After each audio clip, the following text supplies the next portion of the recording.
दूध पीती बच्ची के साथ सुहाग सेज पर बैठी हूँ। कई लोगों ने कहा कि बच्ची को माँ और चाची को दे दिया जाए। सुहाग रात की बात है, लेकिन नहीं मानी। बच्ची जब तब रोती है।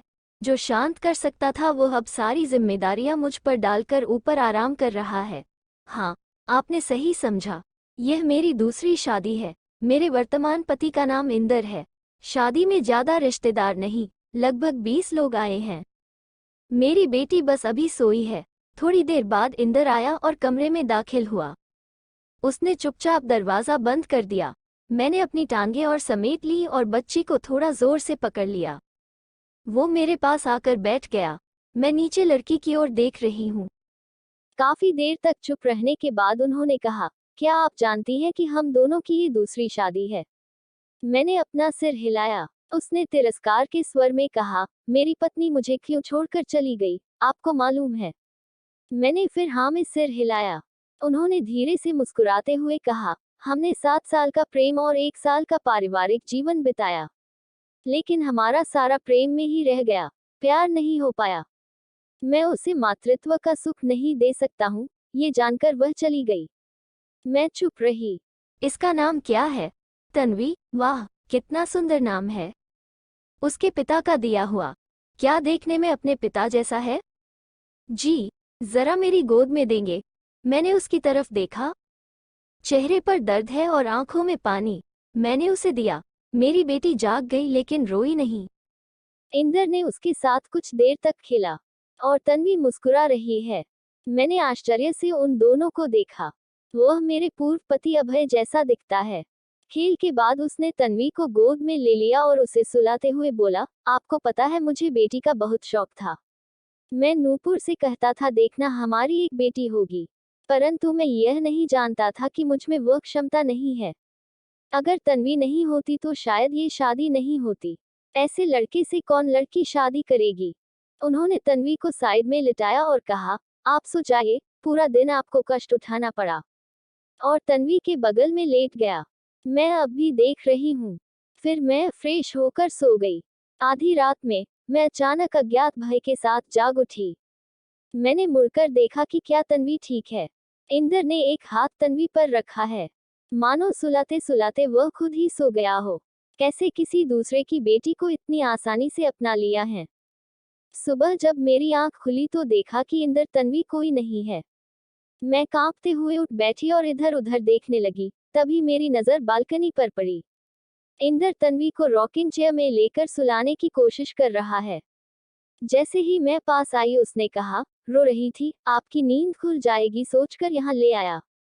पर नटखट सो ही नहीं रही है। मैंने देखा तन्वी इंदर के चेन की लॉकेट से खेल रही है। मैंने हंस दिया। उन्होंने कहा, हंस क्यों रही है? बच्ची को आपका लॉकेट बहुत पसंद है। उन्होंने भी हंस दिया और बोला, चलिए आप फ्रेश हो जाइए। मैं मुस्कुराई और फ्रेश होने चली गई। मैं नाश्ता बना रही हूँ। आपकी खाना पकाने की कला भी बहुत अच्छी है, इंदर ने खाते हुए कहा। मैंने हंसकर कहा, रोटी थोड़ी जल गई है, फिर भी आप ऐसा कह रहे हैं। इंदर ने आखिरी टुकड़ा खाया और कहा, अच्छे हाथों से बनी जली हुई रोटी भी अमृत है। वो उठकर तन्वी के पास गया। बच्ची झूले में सो रही है। उसने उसके सिर पर हाथ फेरा और लैपटॉप खोलकर उसके पास बैठ गया। अगले दिन से ऑफिस। उन्होंने केवल 3 दिन की छुट्टी ली। ये 3 दिन जो मिले हैं। अगर शादी पहली बार हुई होती तो शायद उसने कुछ हफ्तों की छुट्टी ले ली होती। बाहर जाते समय जूते पहनते हुए उन्होंने कहा, मुझे बड़ा शौक था काम पर जाने से पहले अपनी पत्नी के माथे पर प्यार की निशानी छोड़ जाना, लेकिन नूपुर के लिए यह नखरापन था। इसलिए ये शौक कभी पूरा नहीं हो सका। क्या आपको भी नापसंद है? मैंने शर्माते हुए नीचे देखा और ना सूचक सिर हिलाया। उसने मुस्कुराते हुए मेरे माथे को चूम लिया, फिर वह बाहर चला गया। खाना बनाते समय मुझे अभय की बातें बहुत याद आईं। 1 साल हो गया है उसे चले जाते हुए। जब मैं 3 महीने की गर्भवती थी, तो वह अचानक एक कार दुर्घटना के कारण बिना वापसी के देश चला गया। बेटी को देख नहीं पाया। हमने नाम तय कर रखा था। आंखों में आंसू टपक पड़ी। इससे पहले कि वह गिर पड़ता फोन बज उठा। जल्दी से जाकर देखा तो इंदर का कॉल था। उठाने पर कहा, क्या कर रही है? नाक क्यों खींच रही है? रो रही थी। मैंने नाक पोंछते हुए कहा। प्याज काट रही थी। ओह, अच्छा। मेरी बेटी क्या कर रही है? खा पीकर सो गई है? मैं दोपहर को यही लंच करता हूँ। आपको कोई परेशानी तो नहीं होगी? नहीं, कोई दिक्कत नहीं। आप खा लीजिए। आप भी कोई हेरफेर न करें, खाकर फिर काम कीजिए। अच्छा, तो फिर रखूं? ठीक है। इंदर ने फोन रख दिया। रसोई में जाते ही मैंने सोचा, दो लोग एक जैसे कैसे हो सकते हैं। शाम 8 बजे घंटी बजी। मैं तन्वी को गोद में लेकर टीवी देख रही थी। मैंने जाकर दरवाजा खोला और इंदर को खड़ा देखा। पूरा शरीर पसीने पसीने हो गया है। वह हौंफने लगा। सोफे में बैठते ही मैंने फैन ऑन किया और एक ग्लास पानी ले आई। पानी पीकर वह फ्रेश होने चला गया।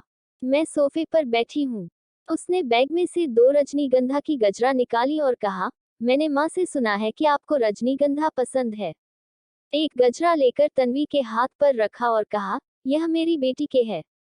दूसरी उन्होंने मेरे बालों में लगा दिया और कहा, यह मेरी बेटी की माँ के लिए है। मैंने शर्माकर मुस्कुराया। उन्होंने कहा, जब आप शर्माती हैं तो बहुत खूबसूरत लगती हैं। मैं भागकर अंदर चली गई। 7 महीने से हमारा परिवार चल रहा है। इंदर बहुत ख्याल रखता है। वह मेरी छोटी छोटी पसंदों को बहुत महत्व देते हैं। और तन्वी के लिए तो पागल है। बच्ची भी अपने पिता की गोद में घूमती रहती है जब तक वह घर में रहते हैं। ऑफिस जाने पर बेटी का जो रोना। अब थोड़ा चल सकती हैं। जब वह कॉलिंग बेल की आवाज सुनती, तो सब कुछ छोड़कर अपने पिता की बाहों में चढ़ने के लिए भागकर आती है। अच्छा चल रहा था। अचानक उनकी पूर्व पत्नी आकर हाजिर हुई। मैं खाना बनाने में व्यस्त थी। इंदर अपनी बेटी के साथ खेल रहा था। तभी घंटी बजी। दरवाजा खुलते ही नूपुर अंदर आ गई। इंदर चुपचाप उसे देख रहा है। नूपुर काफी हताश नजर आ रही है। अंदर घुसते ही वह रोती हुई इंदर को गले लगाने के लिए आगे बढ़ी। उन्होंने तन्वी को गोद में लिया और 2 कदम पीछे हटकर बोला, क्यों आई हो? थोड़ी जगह के लिए आई हूँ। सॉरी, यह कोई आश्रय केंद्र नहीं है। प्लीज इंदर, मुझे लौटा मत देना। जसवंत से शादी करने के बाद मुझे एहसास हुआ कि मैंने क्या खो दिया है। वो मेरे साथ बहुत बुरा व्यवहार करता है। मैं उससे डिवोर्स लेकर वापस आना चाहती हूँ। सॉरी नूपुर, मैं अपनी बेटी को छोड़कर नहीं रह सकता। तो रख लो उसे। वैसे भी तुम पिता नहीं बन सकते, हम दोनों उसे पालेंगे। अब इंदर को बहुत गुस्सा आया। वो बोला, मैंने तुम जैसा स्वार्थी दूसरी लड़की नहीं देखी। जब समय था तो तुमने अपना स्वार्थ देखा और मुझे तोड़कर चली गई। आज वापस आई हो और वह भी मेरी पत्नी के सामने ये बोल रही हो। और वैसे भी वह तुम्हारी जैसी नहीं है। मैं काफी खुश हूँ। तुम खुश नहीं हो, ये तुम्हारी समस्या है। अब तुम जा सकती हो। मैं नहीं चाहता तुम्हारे जैसे लोगों की छाया मेरी खुशहाल दुनिया पर पड़े। चली जाओ। नूपुर ने बहुत मिन्नतें करनी चाही, लेकिन इंदर ने उसे मौका नहीं दिया। नूपुर उसे पिघला न पाने से निराश होकर चली गई। दोपहर को वह बालकनी पर तन्वी के साथ खड़ा था। उसने अचानक मेरा हाथ पकड़ लिया और कहा, चलो मेरे साथ, और छत पर ले गए। खुले आसमान के नीचे उन्होंने मेरा हाथ कसकर पकड़ लिया और बोला, अभय जी ने मेरे लिए अनमोल रत्न छोड़ गए हैं। मैं इस रत्न को खोना नहीं चाहता, बोलते हुए मेरे और तन्वी के माथे चूम लिए। कहानी को महत्व देकर वीडियो में अंत तक बने रहने के लिए आपका धन्यवाद।